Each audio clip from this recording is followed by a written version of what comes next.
Well, it's day one of the reunited coalition and a new look opposition. Liberal leader Susan Lee wasted no time. She was out doing the breakfast TV rounds today, selling her shadow cabinet and a united party. Every single one of the 54 members of my party room is so keen to get back to work for the Australian people. I spoke to every one of the 54 in the lineup about the role that we all need to play, because our job is to take the fight up to Labor. Now, look, the party might be united on face value, but the real challenge begins as of today for Susan Lee. And it's not going to be easy. She has to unite the opposition while it's split down the middle on energy policy. And make no mistake, this is a coalition that needs to get its act together quick on policy, especially energy, if it's to have any chance of success at the next election. And pressure is already mounting from the Nationals, with some calling to dump net zero by 2050 and pull out of the Paris Agreement. Now, net zero is unachievable. The warnings are there. Experts say Australia will fall short of its 2030 target, yet Labor keeps us on this renewables-only carpet ride, which is sending us broke and backwards. And to make matters worse, it now wants to double down on 2035 targets. But the Paris Agreement is so irrelevant to us in Australia. As a country, we emit 1% of the world's greenhouse gases, yet we sell coal and gas to India and China, two of the world's biggest emitters, and two countries not even signed up to net zero by 2050 themselves. Susan Lee appears at least to be leaving the door open for change. The agreement with the Nationals was that we would, as a first step, announce as one of the policies we have jointly as a coalition to remove the moratorium. There's plenty of work to be done in terms of nuclear energy policy more broadly after that. That's a good starting point. But we'll take the time to get this right. We'll work through the issues. But of course, the question is, how far will she go?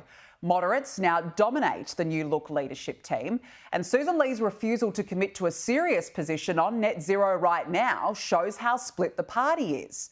Because the Nationals, many of whom want net zero 2050 gone.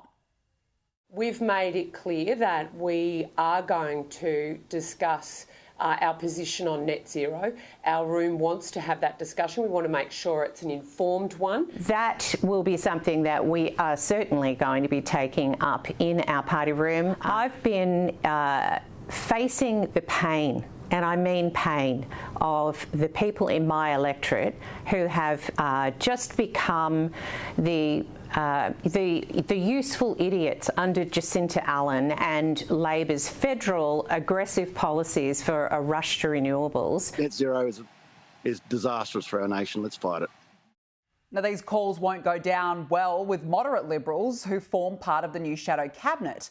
The Liberals, of course, want to win back inner city seats from Teal independents, and dropping emissions targets won't bode well with electorates who voted for climate action.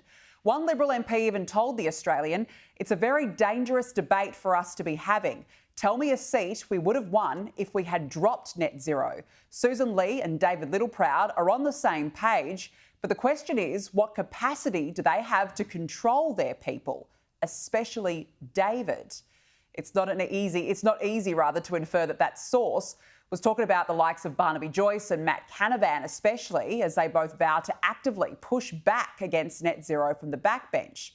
But it certainly hasn't gone unnoticed from Liberal moderates. I am personally optimistic that we will continue to observe the net zero goal. It is important for an electorate like mine, where environment is very highly valued, but more importantly, it's very important in the minds of the people in Australia's metropolitan seats. There are 88 of them, and my side of politics only now holds 8. And so we must be very focused on the aspirations and perspectives of metropolitan Australia in rebuilding our policy platform towards 2028. And I will catch up later on in the show with Zoe McKenzie. But internally, Conservatives within the Liberal Party are still agitating for change. The question of net zero, again, that's a straitjacket that I'm already getting out of. The real question is, should Australian families and businesses be paying more for their electricity? And look, the challenge is big. A climate mix with an emissions target and including nuclear that allows inner city MPs to appease their constituents, but also one that protects farmers and the regions. But the reality is sitting on the fence doesn't cut it anymore in Conservative politics. Labor light does not win elections. We've seen it. If you don't go big and bold, you lose. And already the coalition is behind the world as Conservative parties, including the US and even in New Zealand, are moving away from net zero, while countries like Switzerland, Belgium and Denmark are rethinking their nuclear energy strategy. The problem for the Liberals is they still don't know who they are and what they actually stand for. While Susan Lee has agreed to the Nationals' demands on nuclear, the policy was certainly not prosecuted enough during the election campaign. It was buried and mentioned more times by Labor than the coalition themselves. Peter Dutton even said in the days before the poll that the policy was just too far away, therefore made it an excuse not to talk about it.